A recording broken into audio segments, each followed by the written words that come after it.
Programang ito ay rated SPG, striktong patnubay at gabay ng magulang ang kailangan. Sa magaganap na bakbakan sa mansyon ay si Olga ang maiipit sa sitwasyong hindi niya napaghandaan. Bagamat gusto niyang mamatay si Tanggol pero wag sa mansyon dahil hindi ito pwedeng makita ni Ramon. At ang ikinatatakot pa ni Olga ay ang mahuli ni Ramon si Tanggol ng buhay at makapag-usap ito. Kaya naman, walang pagpipilian si Olga kundi kumampi kila Tanggol. Tutulungan niya sila Tanggol na makatakas. Makakatakas naman dito sila Tanggol.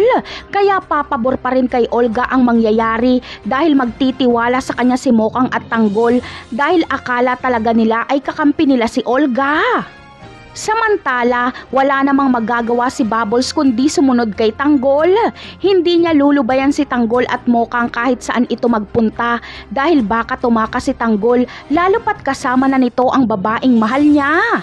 Ganun pa man ay selos at galit ang mararamdaman ni Bubbles. Magagalit siya kay Mokang dahil ito ang dahilan kaya nasira ang buhay ni Tanggol.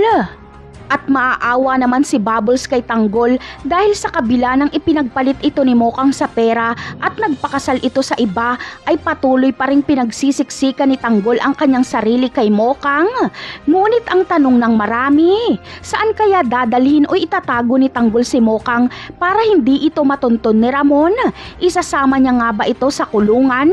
Ano kaya ang magiging reaksyon ni Espinas dito? Yan ang aabangan natin sa mga susunod na episode. Paalam!